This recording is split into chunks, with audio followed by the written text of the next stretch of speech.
Donc je vais vous présenter un petit tuto où on va faire des petits pochons pour mettre vos étriers. Donc voilà, l'étrier. Donc là j'ai défait l'étrier de la selle, hein, donc j'ai juste étrié l'étrivière. Et le résultat final, je vais vous le faire voir tout de suite.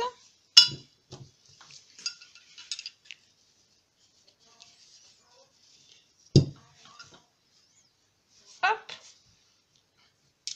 Là, il n'y aura plus qu'à faire une petite rosette. C'est joli et c'est pratique, ça protège vos étriers. Voilà, ils ne risquent plus rien, ils sont bien protégés. Alors pour faire ça, je vais vous faire voir, c'est hyper simple, super facile.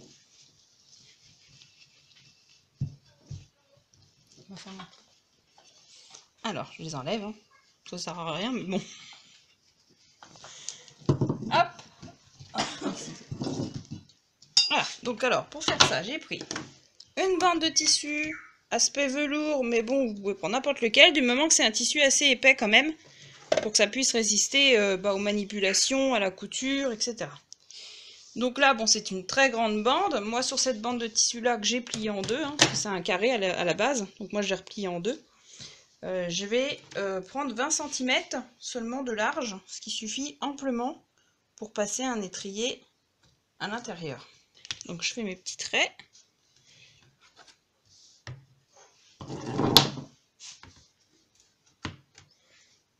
Voilà.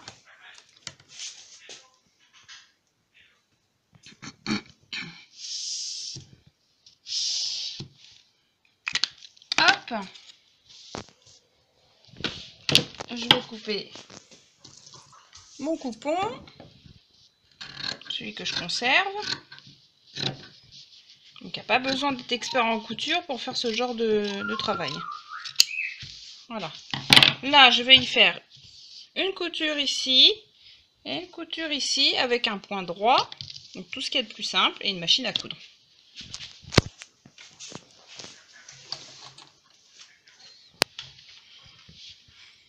Alors, là, ma cliente, elle veut un pochon mais dans l'autre sens. Elle veut pas le côté aspect velours vers l'extérieur. Donc du coup, je le mets à l'envers pour que quand je retourne, les coutures se trouvent à l'intérieur et qu'elles se retrouvent avec le côté plus lisse. Donc le côté velours, côté étrier. Après, chacun fait comme il a envie, hein.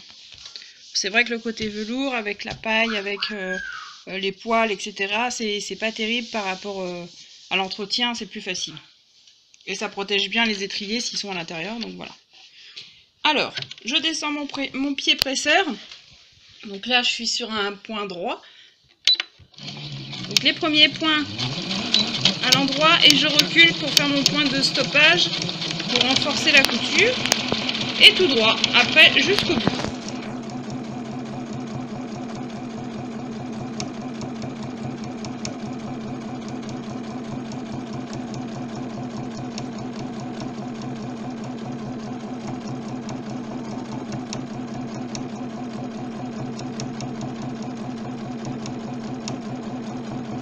Donc pareil, arrivé au bout, un petit point en arrière pour stopper la couture.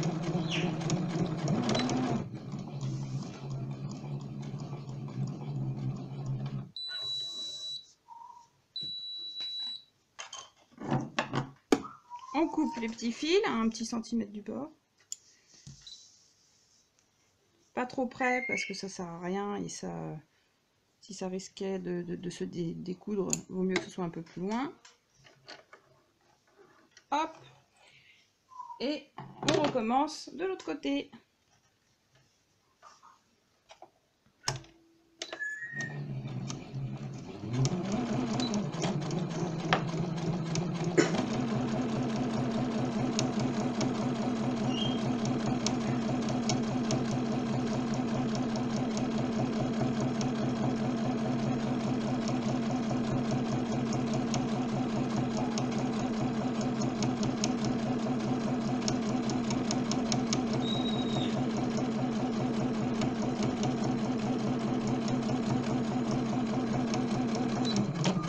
On stoppe la couture.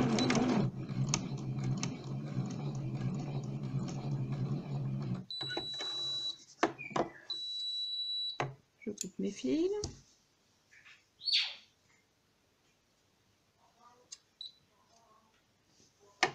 qu'un. Oh, il ne va pas venir. Et 2. Alors, à partir de là, pour pouvoir passer le petit lien, moi je vais utiliser une petite cordelette comme ceci. Après, voilà, chacun, on peut prendre un ruban, on peut prendre ce qu'on a sous la main, mais en tout cas quelque chose d'assez solide pour pouvoir serrer à répétition quand même. Donc, il faut penser à prendre un cordon, quelque chose de solide en tout cas. Voilà, donc là, pour faire mon passage, pour passer mon cordon, je vais prendre le bord et je vais tout simplement le retourner comme ceci.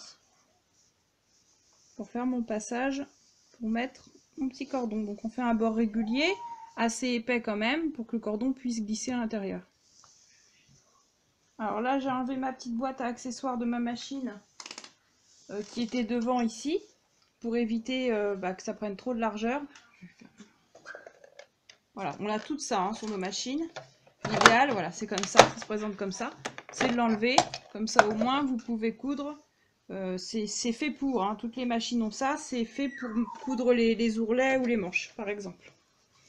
Donc à partir de là, je me repositionne, je baisse mon pied presseur et c'est reparti avec une petite marche avant, une marche arrière pour renforcer.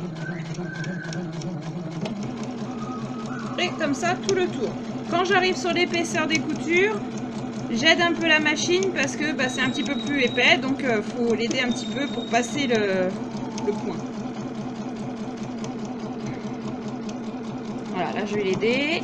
Hop, il suffit juste de tirer un petit peu, ça l'aide, c'est pas la peine de tirer trop fort.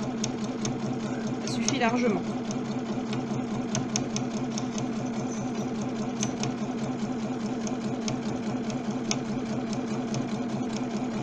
Voilà, donc là je vais arriver au bout. Au départ de ma couture, je refais un point arrière pour renforcer et pour arrêter le travail correctement et proprement. Voilà. Donc là, on a fini tout ce qui est couture. Donc c'est assez simple.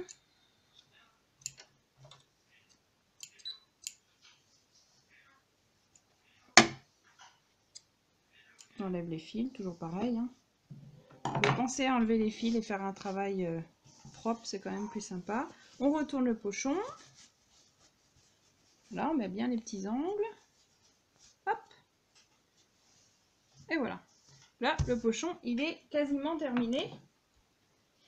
Maintenant, pour passer mon lien, moi je choisis un serrage sur l'avant, en plein milieu, pour pouvoir serrer de face.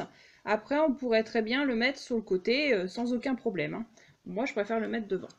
Donc là, je vais prendre le petit rebord que je vais écraser pour couper juste devant, faire une petite entaille. Voilà, qui va suffire à sortir mon cordon. Voilà, on voit le petit trou qui est là. Ça suffira largement pour passer mon cordon. Alors maintenant, pour passer mon cordon, je prends. À partir de là, je vais repasser le cordon dans cette petite ouverture. Donc je prends une épingle à nourrice que je mets au bout de mon cordon. Et c'est l'épingle à nourrice qui va guider le cordon dans le fourreau jusque de l'autre côté. Alors quand on arrive aux coutures, comme celle-ci là, le joint, ça peut coincer un petit peu, donc il faut faire attention, il faut y aller tranquillement. Le tout, c'est pas d'ouvrir l'épingle à nourrice pendant qu'on passe le cordon, sans ça, on est obligé de recommencer. Trouver le bon passage. Et voilà. Après, ça va tout seul. Hein. C'est le passage le plus embêtant.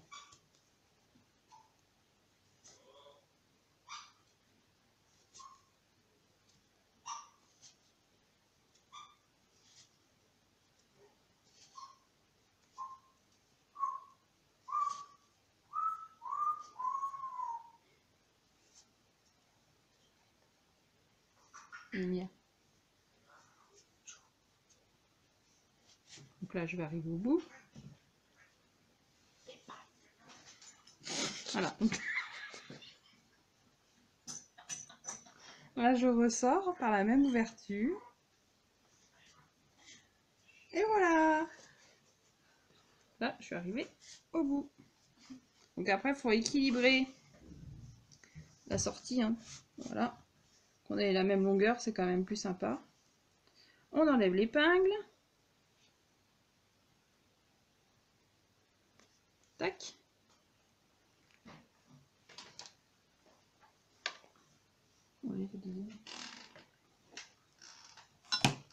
Voilà, donc voilà ce que ça donne. Donc on a 2 pochons de la même taille.